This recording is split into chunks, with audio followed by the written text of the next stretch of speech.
everybody. Welcome to Webinar Wednesday. My name is Martin Loffers. I'm the Chief Trend Watcher of Supply Chain Media. I'm also Editor-in-Chief of Supply Chain Movement. It's a quarterly magazine across the world, a huge LinkedIn group, and also a bi-weekly newsletter with, I think, 20,000 readers. So welcome. This next 60 minutes, we have a live session. We talk about IBP scenario planning, sales and operations planning, and of course, we talk about AI.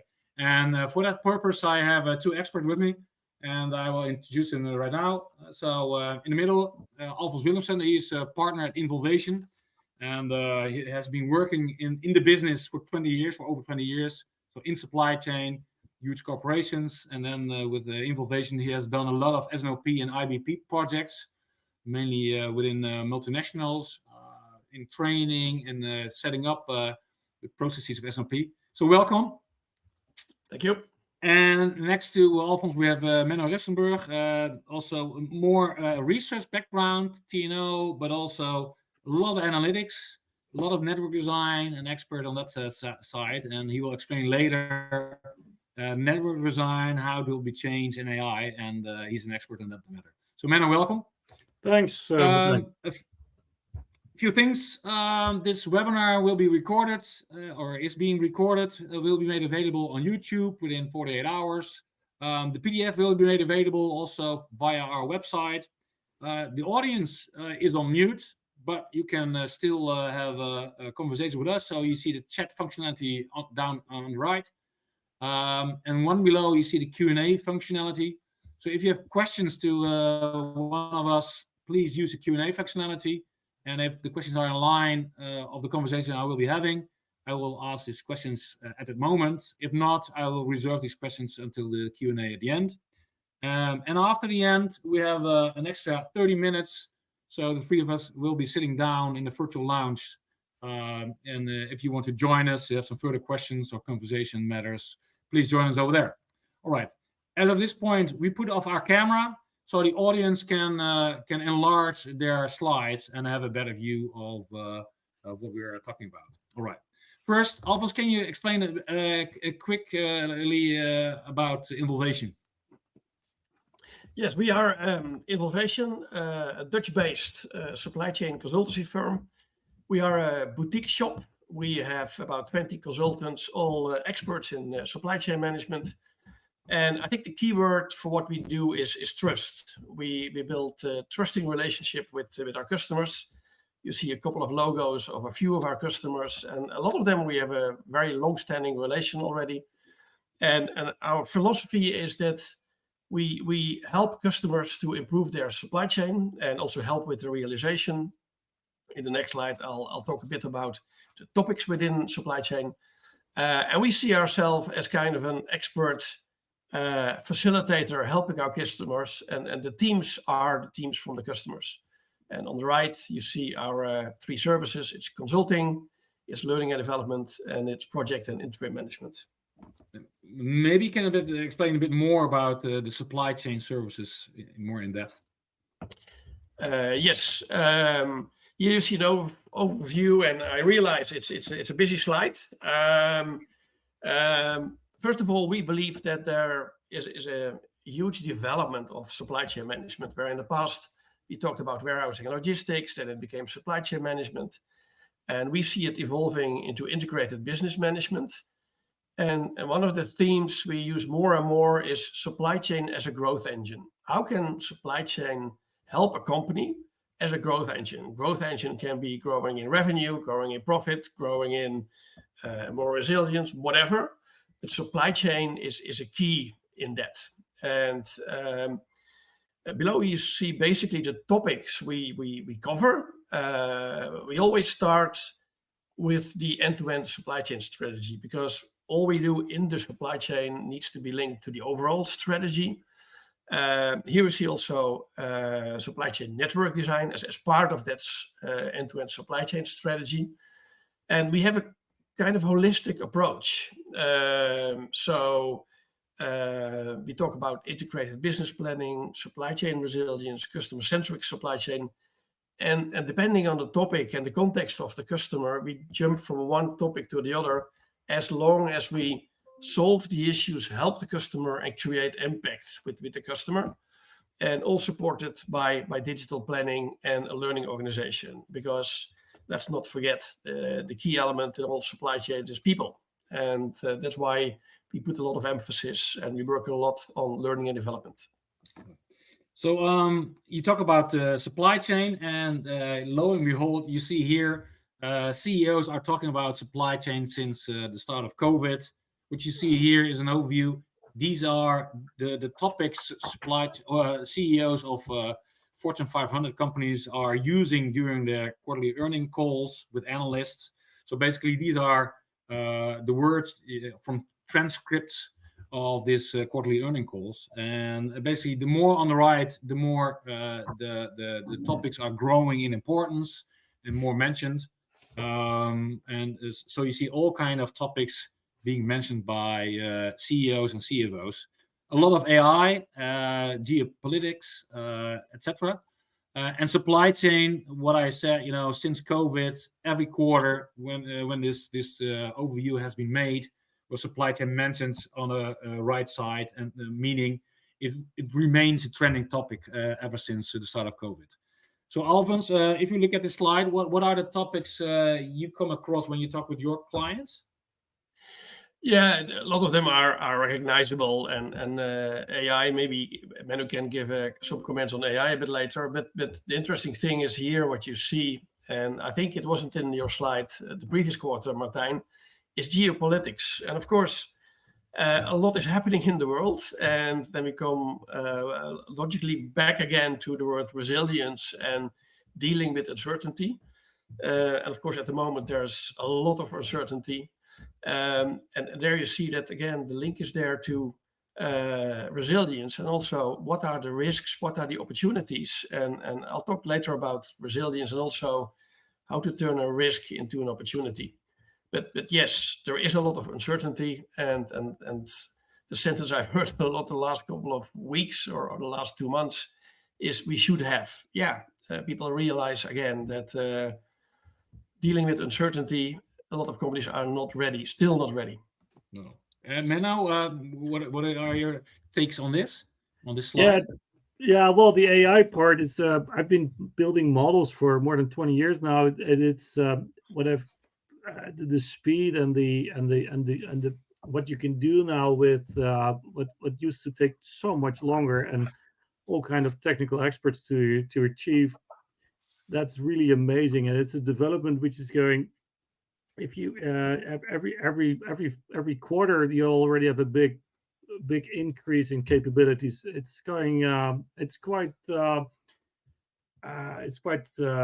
interesting and exciting what's going on the analytics side and how to use AI in that. So a little bit more on that later on. Yep. Looking back, I've went through these slides of this overview of the last quarters. When you look at this, the overview a year ago, there were not that many AI-related phrases in this overview. Whereas I think 50% of the phrases here are somehow AI-related.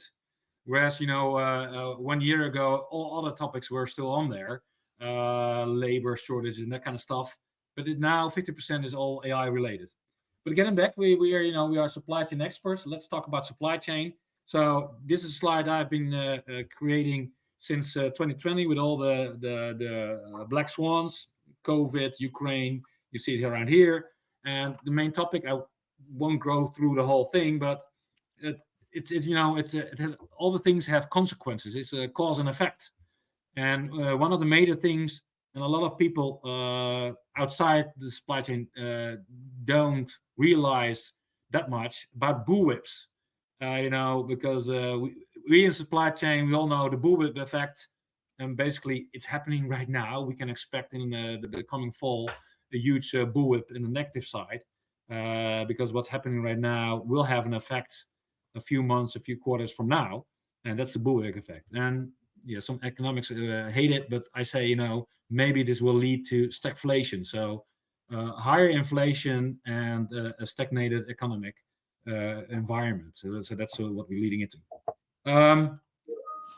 Alphonse, you are an expert also on the bullwhip. You have done at the start of COVID, you have done some bullwhip effect analysis. Maybe you can explain the bullwhip effect, but also what disruptions mean and what is the impact of disruptions. Yeah, the bullwhip, and indeed, and I recall the webinars we did also, Martijn, together in 2020, when we already mentioned the bullwhip. And actually, at the moment, we are still working as Involvation in a project in the semiconductor industry where we try to predict the bullwhips. And bullwhips will be happening, absolutely. And we are again in the middle of what's happening, and resilience comes up. And this slide, which you see here, is probably one of the easiest way to explain what is resilience. Where when there is a disruption, something happens, and you see kind of on the vertical axis the supply chain performance. So it could be that with a disruption, your complete supply chain and performance is collapsing.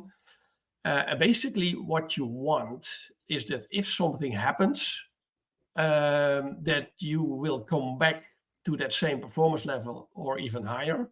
So going back to the robust or adaptive level, which you see here. And that you can do that fast. So there are a couple of elements here which I want to highlight. It's the ability to bounce back from disruptions, as Yossi Sheffi also wrote in one of his books on the resilience. But there are a couple of elements here. How fast can you go back? So how fast are you in to be back at the old or the even a better level?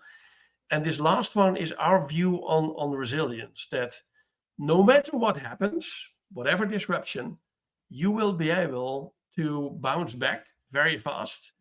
And you can even make it a competitive advantage. If you do this better than your competitor, then you can come out of a crisis or a disruption better than your competition. That's our whole philosophy. And that's what we are talking about and implementing at customers. And if you do this well, then you can see that you can really thrive on things that are happening, because you will gain market share, you will get more revenue, etc., etc. Again, supply chain as a growth engine. Yeah. So being really resilient can help you in creating a better business performance. So Gartner coined the new phrase anti-fragile. And they took an example of an autoimmune system. So you will get stronger. I will always use the example of a child climbing a tree and falling down and learning from it. Hopefully not breaking a leg, but anyway, get stronger out of it. So basically, you get stronger out of this disruption, and by that you can beat the competition. And maybe Alphonse, we talk about getting better and having a competitive advantage, but it's also good to understand how does it relate to strategy of your business. Yeah, correct. If you look at companies, then and you zoom in on supply chain resilience, then you need to look at strategy, the context, capabilities, because different industries can have a complete way of dealing with resilience, also the options they have. But within the same industry, again, a company can have a very different strategy. If a company is really focused on efficiency and another company is dealing with their strategy is customer intimacy, they will have different responses and also different ways of reacting or acting when something happens. So you always need to look at the company profile, the industry profile, and the strategy, because that can be different, although it might be in the same industry, etc. But that's the context you need to have when you look at resilience.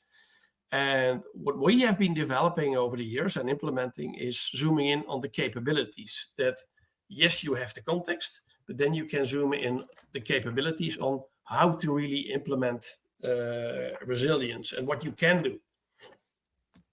And maybe I showed here, you have different elements of resilience. A lot of consultants talk about resilience, but what are the elements? What are the levers or the capabilities?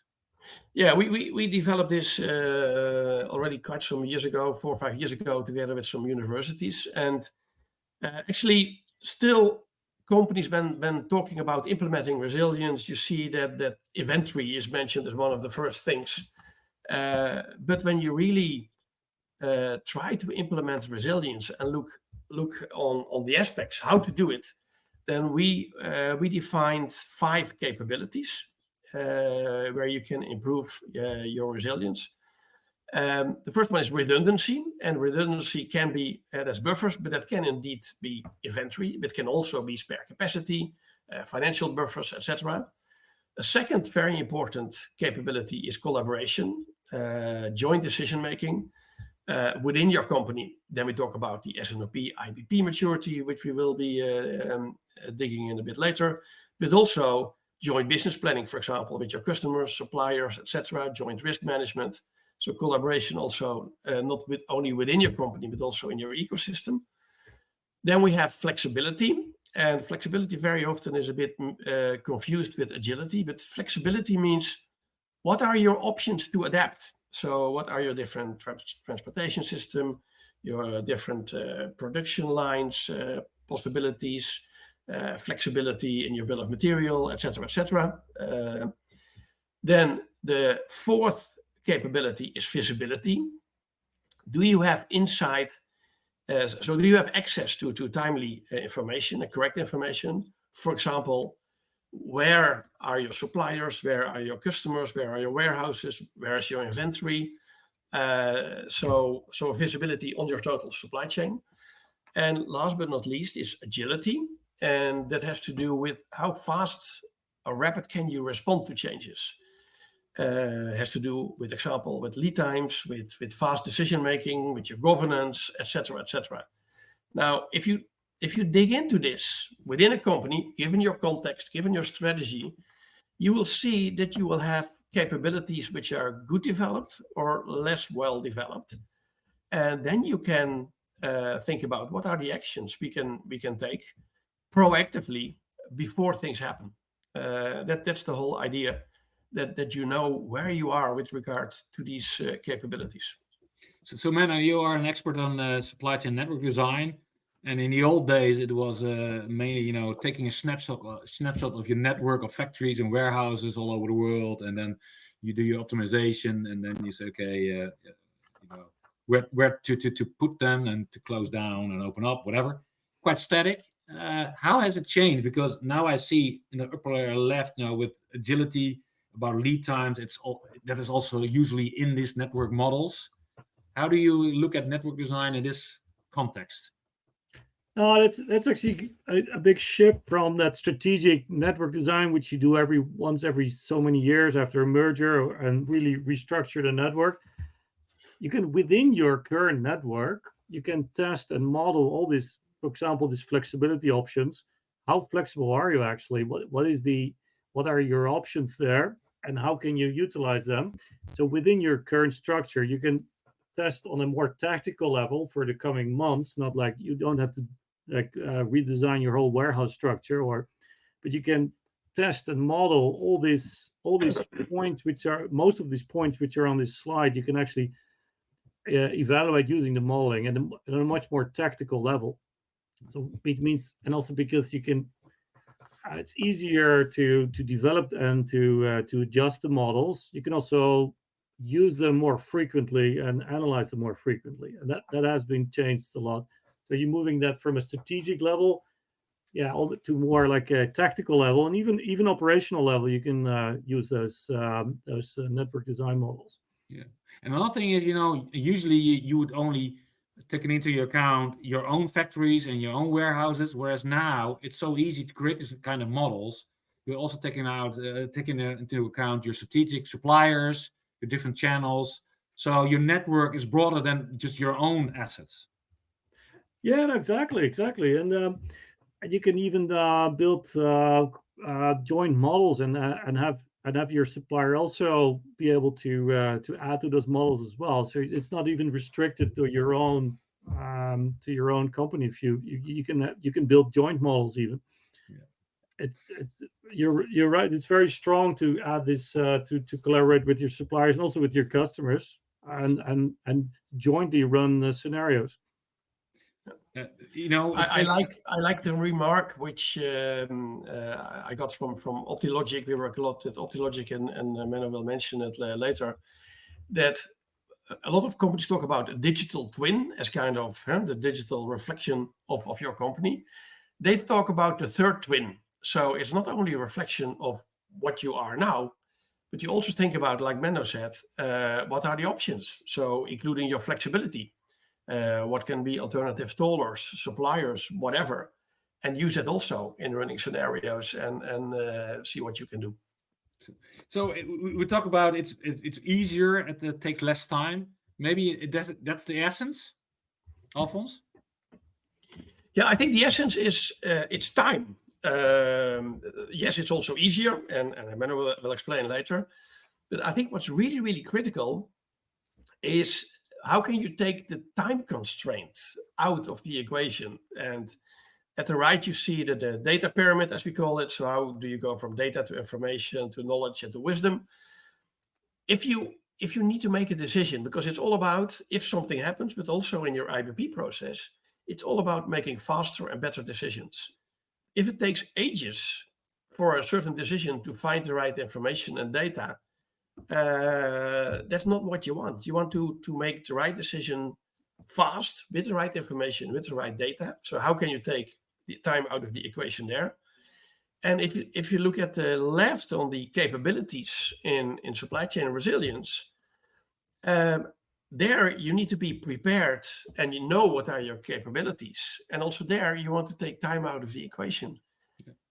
Like I mentioned, I think in the introduction, we should have, is what I heard a lot the last couple of months. Yeah, we should have built more inventory about for certain product groups or products or whatever. Yeah, too late. Collaboration.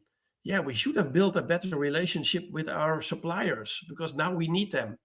Yes, but if over the last years you only had tenders every year and you jumped from one to the other, you didn't build that relation, so you're too late. And the same with flexibility or visibility.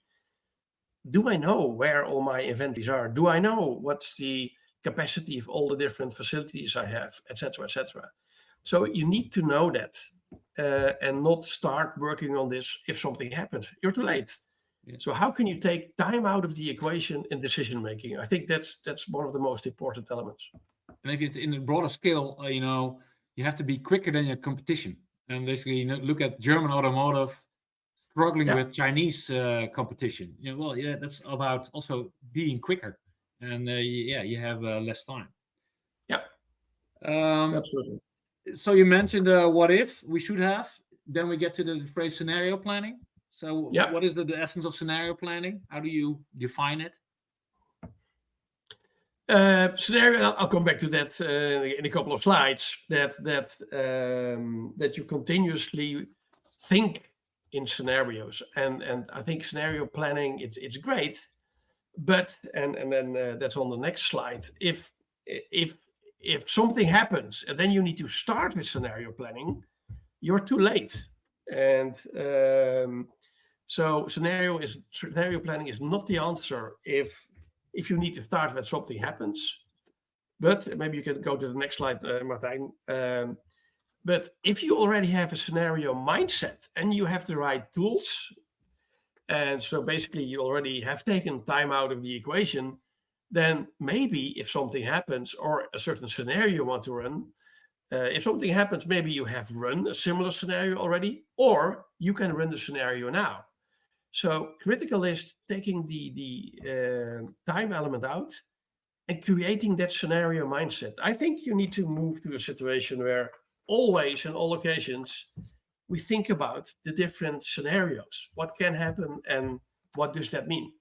The reason why I ask what is a scenario, because I think when you ask this question to a planner, okay, he's juggling with Excel and 50% more. That for him or her, that might be a scenario. But in a broader picture, what's happening in the world, economically, blah, blah, blah, paint a picture of a different world, that's an actual scenario. So I see also different kind of definitions on different kind of levels within a company, what a person might regard as a scenario.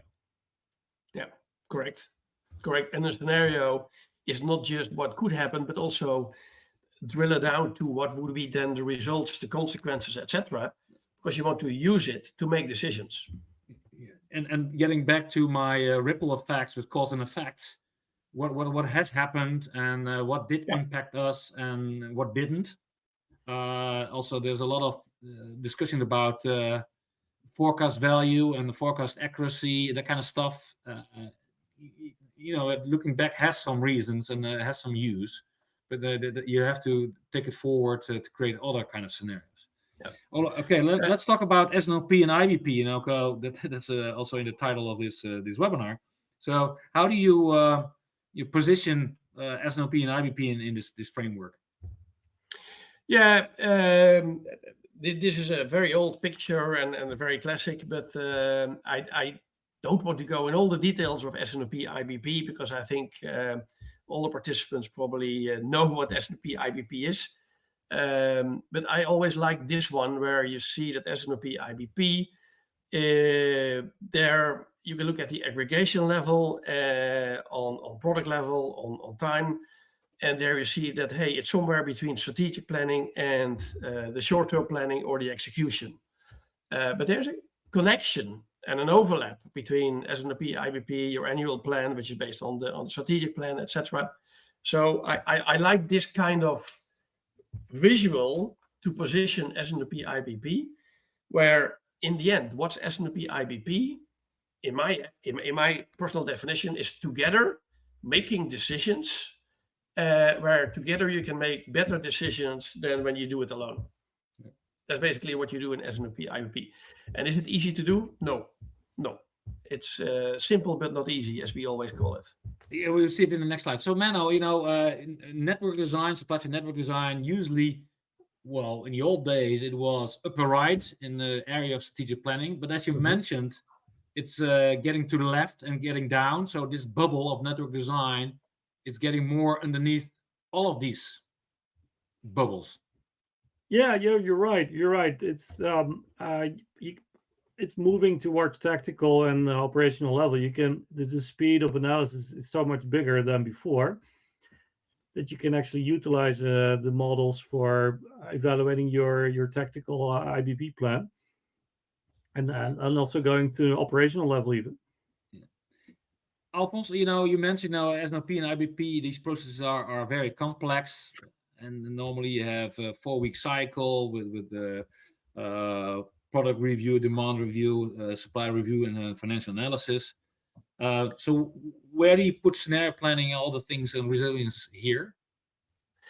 Yeah, here you see a lot of different elements, and even at the right you see other, because this is not limited.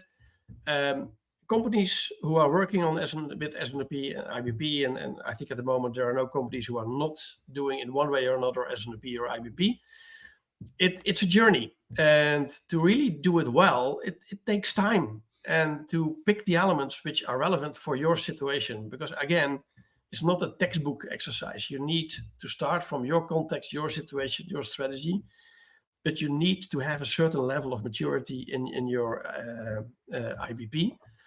And there you see that scenario planning.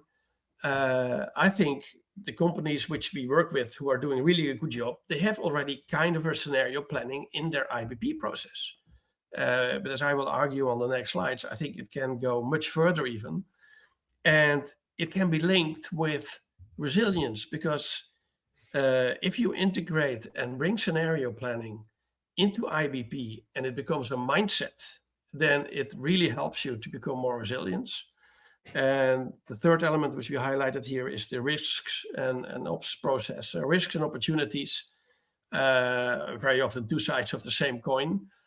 Very often you see that companies struggle to have a good risks and opportunities process. But that's basically where I think you can combine the scenario planning and build a more resilient supply chain. And all the other elements which you see here are also very valid, but then we go deeper into really how to design and implement S&OP and IBP. But basically getting back to the process of, you have a monthly cycle with 4 meetings, basically in week 1 until 4.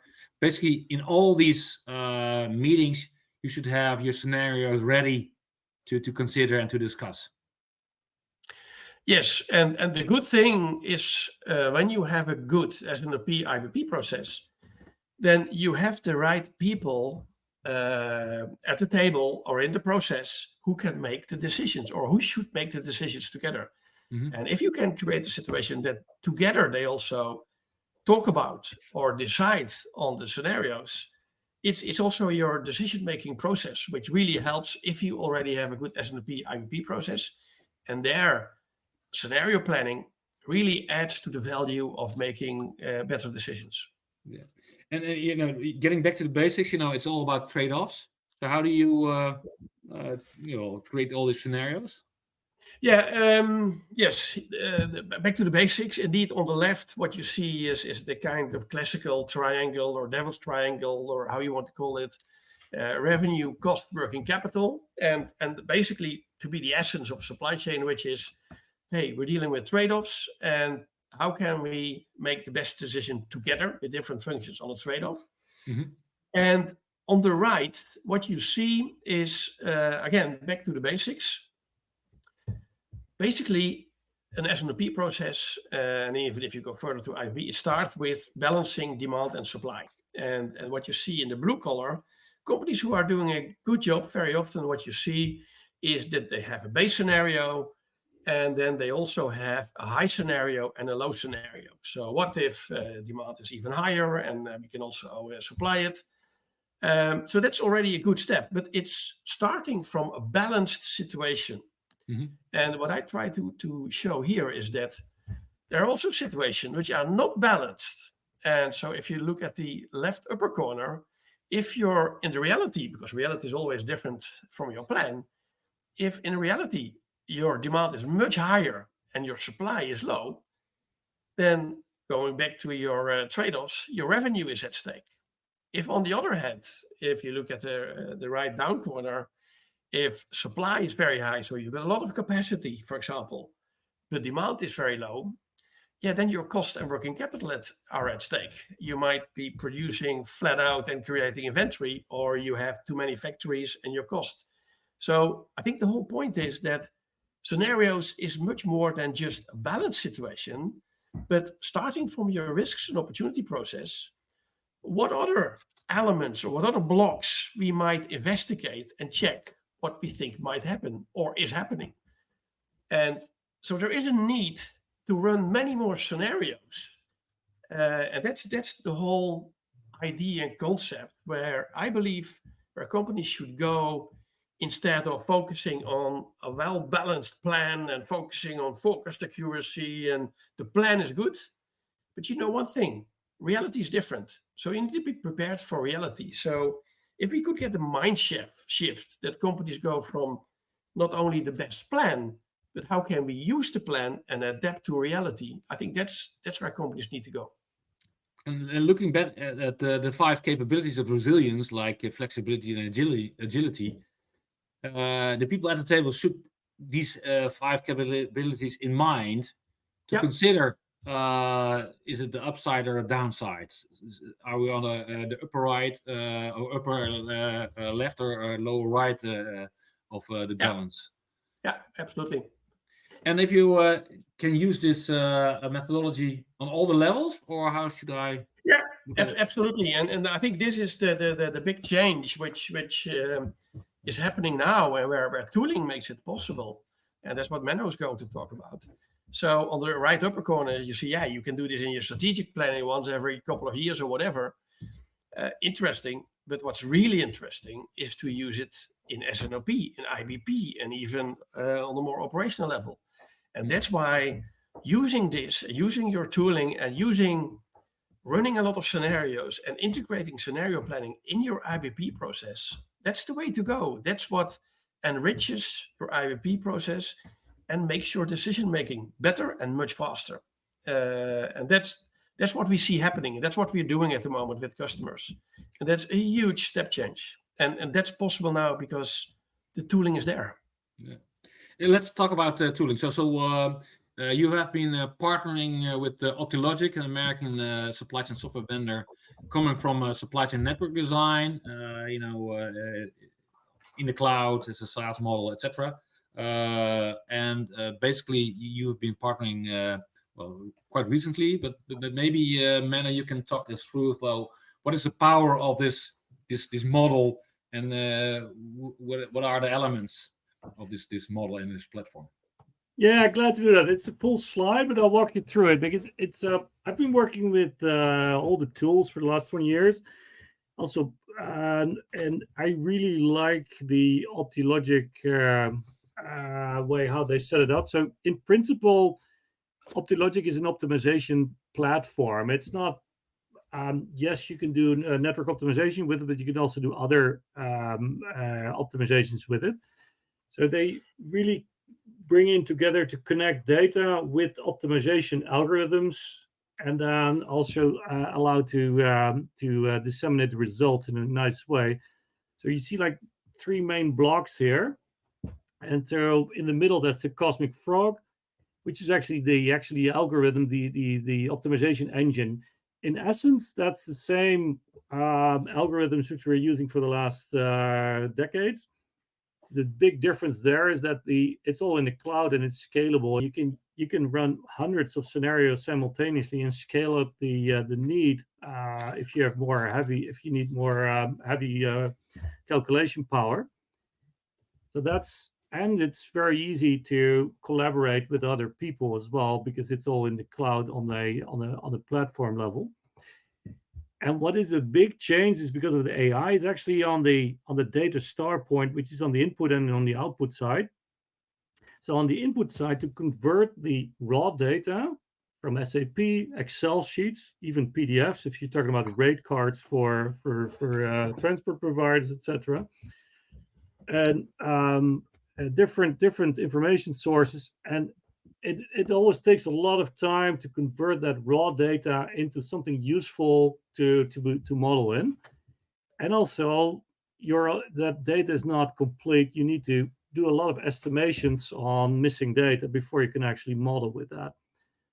And using DataStar, which is an AI enabled, you can automate and speed up that process. And also, the first time when you set up the model, it will take you some time, but actually the real power is when you have set it up, then you can iterate and redo that quite quickly. So that relating to S&OP, IBP, it doesn't the first time once you've set it up, but then after that, it's actually pretty quick to update the data, do all the cleansing, do all the new the data estimations.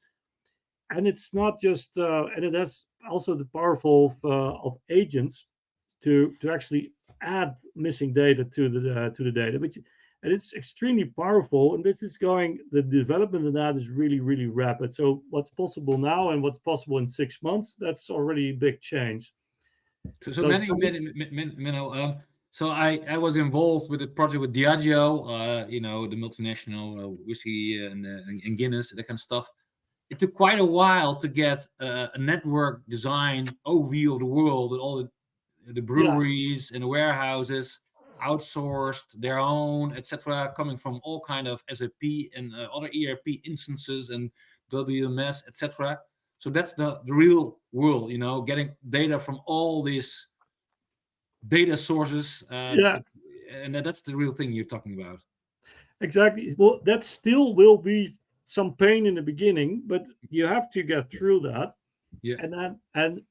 But then don't do it one-off for a strategic exercise. Once you've done it, reuse it, and you only have to do this once and set it up, and then the next time it goes way much quicker. Okay. To do that. And the other part, so and also building the model, that's also a big change. So getting this data, it's still not all the companies like you've experienced Diageo. And actually, I've not encountered any company. There's always difficulty getting this data in the first time. But once you've had that, once you've defined and once you've set up the data flows, the next time it's so much quicker. And you can put it into like a regular process of updating and reusing that. And also a new feature as well is like building the models. Like it's not one model you're building. You're building a model based on very detailed data, but then you aggregate it or you do something with the data for your purpose. But then you're actually when you go for, you have different business questions which actually require different models. And using the same source data, the way to construct all these different kind of models to answer this different business question, that goes a lot quicker. And it's based on the same data, so it's all these models are consistent because they're based on the same data and definitions. But the use case of what exactly are you optimizing your inventory? Are you rerouting your transport flows? Are you looking at tariffs? There can be different use cases which require slightly different models. So that's actually, if you look in the middle of the Cosmic Frog, it's a set of a lot of models, and you can easily create very fast new models nowadays. And also, as I mentioned before, you can do hundreds of scenarios, but then evaluating those 100 scenarios or even 1,000 scenarios, it's time consuming. What are your key learnings from all those scenarios? And it's a lot to digest, and that's where also the AI comes into play, analyzing those scenario results. And what I think is particularly powerful as well, also recommend new scenarios to be run based on the output of the first batch of scenarios. So currently we're still as a human in the loop by deciding, oh yeah, please go on and do that scenario. But I think in the future, this whole iteration loop will be can be performed quite autonomous by these AI agents, and the development in that is really like 2 years ago. If we had this webinar, and I saw it on the trends, this AI bubble, I was a little bit more skeptical on everybody talks AI, but what's really going to do? But I will show a screenshot later on. What you can already do right now, it's overwhelming already. It's really powerful. One thing, what strikes me, also when I was involved with Diageo creating this global network map of all their assets and their customers, etc., is the user interaction, because we see in the last decade lead times have changing rapidly and massively, and transport times are getting longer because of the closing down of Hormuz or the Red Sea, etc. And I think you will get this kind of feedback from users. And now, because it's in an app world, it's way easier to get feedback from users. Okay, but this is not realistic. Lead times are longer, and we can speed it up by this and that. So that's also a huge element to make these models way more realistic and up to date. Yeah, you're right. And it's good you mentioned that, because that before traditionally you made like a PowerPoint presentation to the board and then these are the results of the network study. Then we put the results in like Tableau or Power BI and think, okay, this is we have made a dashboard. You can analyze the results yourself. But now you have these custom apps which you can tailor to specific users. You can do it for executive level, but also for planner level, and they can interact with the model and also run some additional scenarios themselves as well, and also view and make an app which is completely tailored to their needs, because it's so easy to make an app nowadays.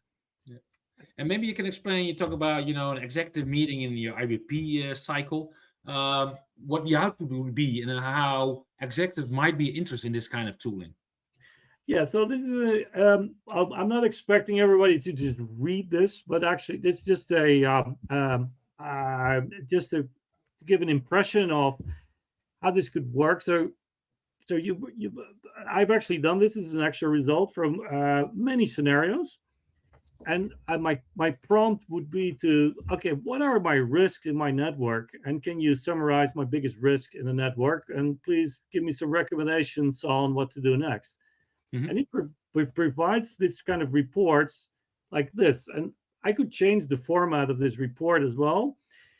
And then what I particularly like is recommended additional scenarios. So based on the results, which have been placed, and I can already see my weaknesses and my biggest pain points in my network, because based on all the scenarios which run, but not all the scenarios have been run which are relevant, and I actually recommend additional scenarios for to make a better risk evaluation.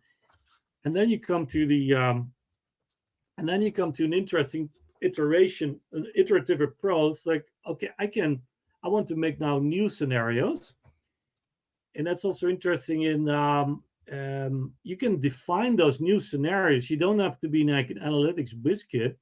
You can just type what you want in, like, this is the example. You can auto generate a new scenario based as a business question.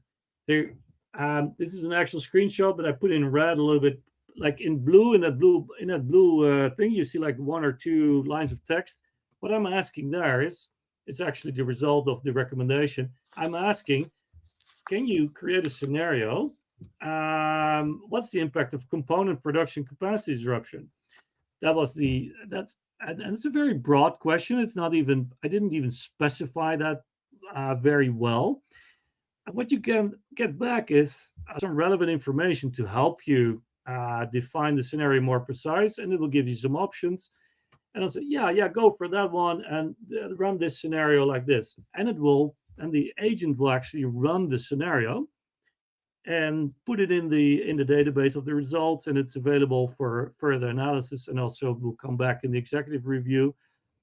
And I didn't have to actually go to the platform and actually code this myself. It's the agent who is doing the actual detailed scenario definitions in the background and adding the info for it. And this is like a question and ask. It's like working in ChatGPT and getting answers and follow-up questions. But the only difference is that in here you have these agents behind it, which are actually doing stuff and running the models as well, getting you new results. So in the end, you could have like an iterative running new scenarios, getting new answers, getting new learnings, getting new scenarios, getting new learnings. And then you get your final recommendations. Okay, this is what I want to do. Yeah, I was wondering, you are involved with this kind of projects and using this kind of tools, or this tool particularly. Isn't there a risk that you are, asked too many questions? Because that's also the trick of ChatGPT. They have all kind of follow-up questions and recommendations, etc. Isn't it the risk that you are spending too much time on all new kind of questions and scenarios? Yeah, well, that's it's good. Thank God there is that risk. Otherwise, would not be necessary.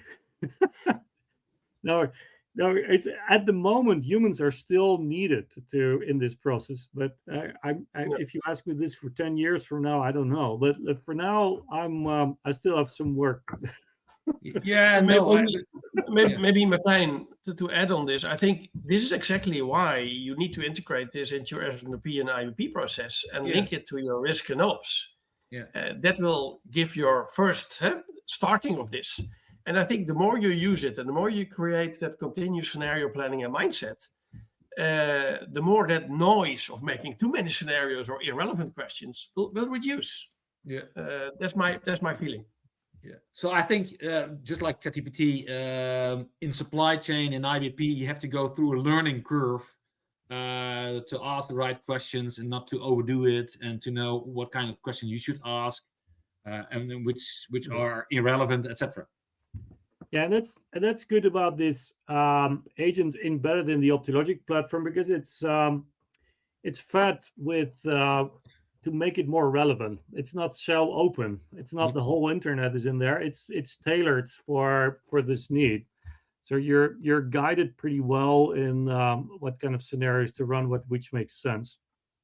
And I hope the chatbot is not so enthusiastic like ChatGPT. Oh, great question, etc., because that's no, it's not like that. It's more like agents. They can run the scenarios, and they need from you some guidance on how to run the scenarios yourself, of how to run the scenario, and they will give you some relevant info on help you make that decision, but it's not going in all the different directions. You won't go into a tunnel like with ChatGPT.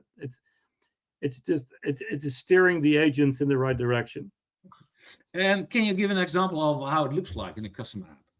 Yeah, so, and that's funny because there are no, like, you can use, of course, the standardized dashboards which are in the platform, but actually now you can make tailor-made apps. So this is just one example. You can choose which data fields you want to be on there, and you can add that interaction as well. It's not just reporting, but it's also allowing you to create new scenarios and have that interaction as well. And you can set for every user how far do you want to go with that. As you said, you don't want to run the risk that the planner or someone else would go on to running a lot of different scenarios without outside his scope. So you can tailor that and limit that to certain user groups. Yeah, and this is one example, like comparison of two scenarios. You can see some flows on the left, the baseline on the right. What if we have a disruption of raw materials? You can see a lot of more flows is happening, and on the top you can see some key figures on what is my total cost increase and how much demand can I not fulfill. This is like a high-level overview. You can make a lot of different graphs and deep dives if you how you want it. And that's on the reporting side, but also triggered by the results. You can also trigger additional scenarios to be run. So Alphonse, I've seen a lot of S&OP software examples. For our SCM IT super map, a lot of assessment of this kind of software. And to me, most of the S&OP software is still Excel on steroids with a lot of tables and some graphs. But now you get into maps and you get different kind of visualization. And I think on a higher level, especially on the executive level, I know commercial officers and CFO don't want to look at Excel spreadsheets. They want to have a clear overview of what's happening in the world and what are the consequences. So do you think that this kind of visualization will help to get better conversations in the IBP cycle? Yeah, absolutely. And I think you mentioned Excel on steroids. I think there are applications, APS systems, which are really good.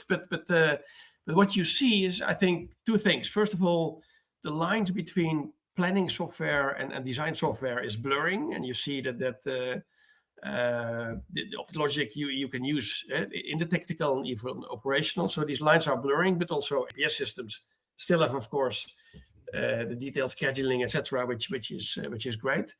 But also on this visualization, I think if you really look at the approach of the custom app and the key insights, which you can tailor to the VP of sales, or the VP supply chain, or the planner, or whatever, it helps, of course, in better understanding of what's happening. So yeah, it will really improve the whole process. Where again, it's always people, process, technology, but technology now really fuels better decision making. That's really my opinion. If you look at wrapping it all up, and we get to the Q&A next. So how do you create this resilient S&OP or IBP process, and what is network design or this new technology of use in all this? Yeah, I think, and summarizing on the left what you see, I think creating scenario planning, continuous scenario planning, and in your IBP process is critical. And you need to think how to do that. First of all, you need to have a good process. But here now, tooling, and we're doing this with OptiLogic, can really help and give you and create a step change in your scenario thinking and mindset. And don't forget, and if you do that, if you improve your S&OP IBP process, and you are aware of your capabilities in your resilience, you will also build a more resilient supply chain. And don't forget what you see at the right upper corner. It's AI which really helps to take time out of the equation, makes the models faster, get the data faster, get the insights faster, tailor the insights. And yes, you've got the optimization and simulation that solves. But remember, it's still humans that decide. It helps you it's all the scenarios, all the things you do to make better decisions. And in the end, it's still the humans that decide. But it's you will make better decisions because you had a closer link to the risk and ops, etc., etc. All right. We're getting to the Q&A. So, for the audience, feel free to ask questions. My question now to Menno, when I look at companies, either they are small, mid-size, or even large, they have a whole plethora of applications and, ERP, WMS, TMS, you name it. And sometimes they have a data lake, etc. What is your opinion? What's holding companies back to go to this field to use this kind of new tooling in network design and scenario planning? So do you have to harmonize your whole IT portfolio or whatever? So what is your opinion about companies who have a very diversified IT portfolio? Can they work with all this? Yeah, but that's a good question. Yes, it will take you a little bit more time to connect all the sources of data. And I think that's the biggest hindrance. It's like all this data, what we need, it's we don't know our capability. So how can we model it? And that's, but still you can work with these tools because it's in the cloud. And even though you're having so much different systems, you can connect with all these different systems in various ways and start working on it.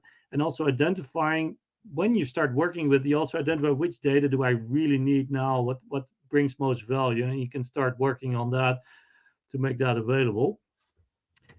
So it's how much time would it take to start from I'm signing off coming Monday.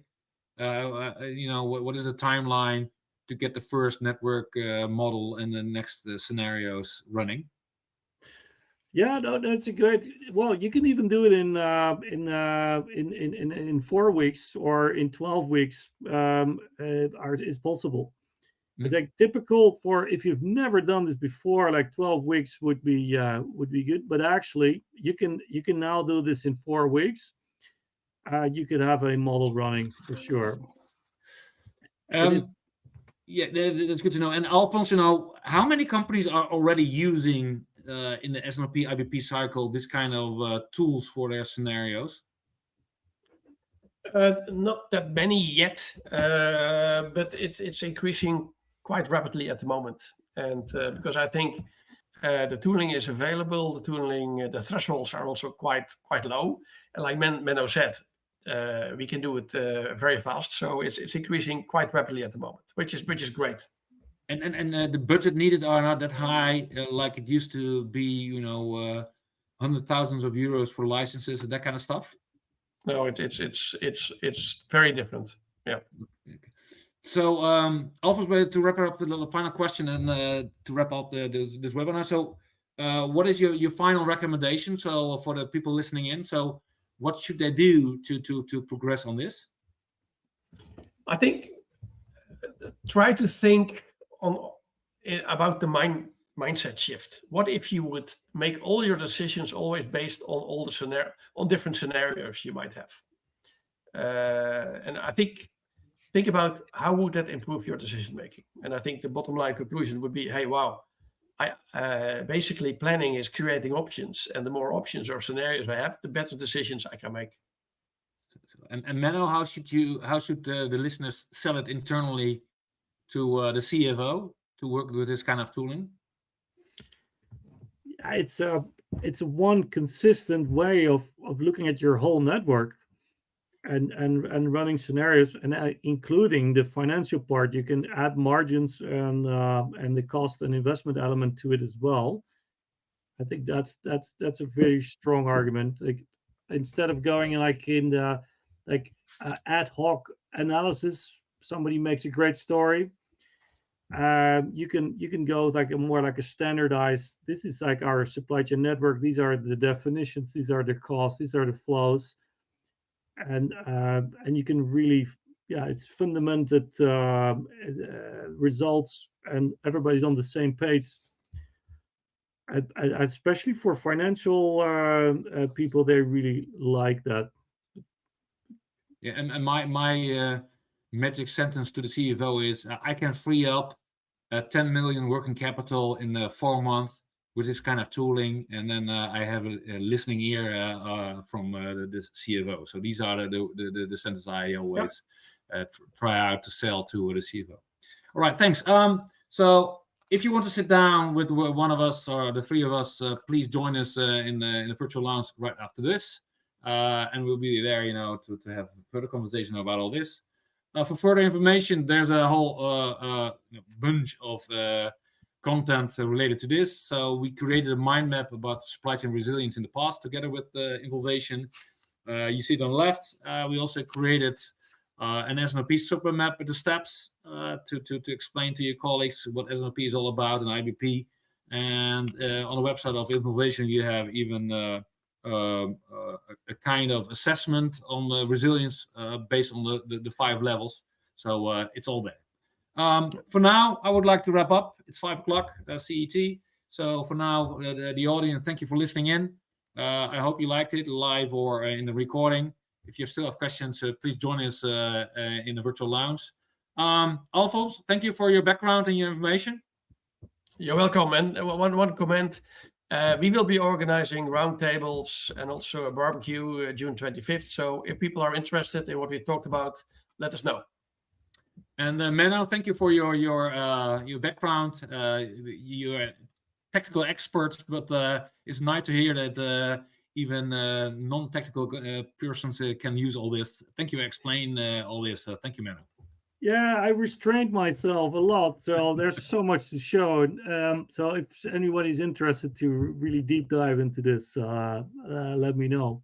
Yeah, and the good thing is during Innovate in Amsterdam, 3rd of June, during our Innovate event, OptiLogic will be there and Involvation will be there to explain more in a live environment in the movie theater what it's all about. So that's June 3rd in Amsterdam. And we will have a digital twin demo day in the fall in October in Schiphol, where you can have a view of 5 different kind of tooling on digital twins. So thanks for now. I hope you liked it. Maybe I see you in the virtual lounge. If not, I see you in the next webinar. Thank you and bye-bye.